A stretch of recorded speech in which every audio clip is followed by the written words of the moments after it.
গোটা বছরের উন্নয়নের কাজ একমাত্র বর্ষাকালে দেখা যায় গ্রামীণ এলাকাগুলিতে। চারদিকে এত উন্নয়ন, যার ফলে মানুষ সংবাদ মাধ্যমের সামনে উন্নয়নের ছবি এবং তার গুরুত্বপূর্ণ বক্তব্য তুলে ধরতে বাধ্য হচ্ছে। মঙ্গলবার সকাল থেকে ভারী বৃষ্টিপাত হচ্ছে গোটা রাজ্যের সাথে উদয়পুর মহকুমা জুড়ে, কিন্তু খিলপাড়া ও পশ্চিম খিলপাড়া এলাকায় জল নিকাশি ব্যবস্থা সঠিক না থাকার কারণে রাস্তার বৃষ্টির জল প্রবেশ করছে গ্রামবাসীদের বাড়িঘরের মধ্যে। এর ফলে বাড়ির উঠোনের মাটি সম্পূর্ণভাবে জলের স্রোতে ভেঙে পড়ছে, যা নিয়ে দিশেহারা পশ্চিম খিলপাড়া এলাকার গ্রামবাসীরা। এমনই এক ঘটনার ছবি উঠে আসলো আমাদের প্রতিনিধির ক্যামেরায় পশ্চিম খিলপাড়া ৩ নম্বর ওয়ার্ড থেকে। পশ্চিম খিলপাড়ার এই এলাকাটিতে নেই কোনো পাকা ড্রেনের ব্যবস্থা। বর্ষাকাল ছাড়াও প্রায়শই এই রাস্তার মধ্যে অল্প বৃষ্টি হলে কাদাযুক্ত জল জমে থাকে। তার ফলে বিদ্যালয়ের পড়ুয়া ছাত্রছাত্রী এবং অসুস্থ রোগী ও গ্রামবাসীরা বাড়ি থেকে বের হতে সমস্যার সম্মুখীন হচ্ছে। এলাকায় নেই ভালো উন্নত মানের রাস্তা, যার ফলে এই ধরনের সমস্যা প্রতিনিয়ত ভুগতে হচ্ছে গ্রামবাসীদেরকে। পশ্চিম খিলপাড়া গ্রামের প্রধান থেকে শুরু করে উপপ্রধান ও স্থানীয় শাসক দলের নেতৃত্বদের কোনো প্রকার হেলদোল নেই স্থানীয় বিরোধী দলের নেতৃত্বদেরও। দীর্ঘ কয়েক বছর ধরে এই রাস্তাটি মরণ ফাঁদে পরিণত।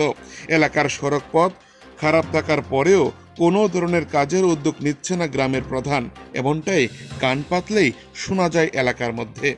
গালভরা প্রতিশ্রুতি ও সাদা পাঞ্জাবি বাতাসে ঘুরে বেড়াচ্ছে, শুধুমাত্র ছবি সামাজিক মাধ্যমে পোস্ট করে উন্নয়নের বাতাস যেন বয়ে নিয়ে যেতে পারে সেদিকে লক্ষ্যমাত্রা স্থির করেছে বলে মনে করছে একাংশ মানুষ।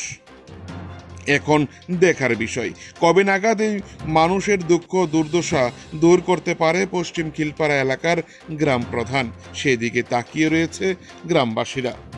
উদয়পুর থেকে নিজস্ব প্রতিনিধির রিপোর্ট, টিভি 100 বাংলা।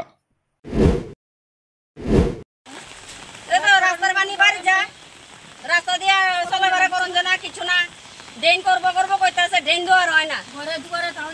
দুদিন পরে তারা সেক্রেটারি মেম্বার প্রধান কোন পঞ্চায়েত এটা? খিলপাড়া পঞ্চায়েত। খিলপাড়া না পশ্চিম খিলপাড়া? পশ্চিম খিলপাড়া। কত নাম্বার ওয়ার্ড? 3 নম্বর ওয়ার্ড। এই জায়গাটার নাম কি? খিলপাড়া।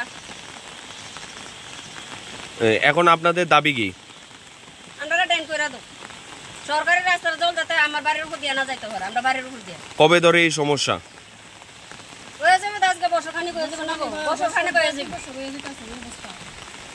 এই রাস্তার জল থাকার কারণে আপনাদের সমস্যা কি?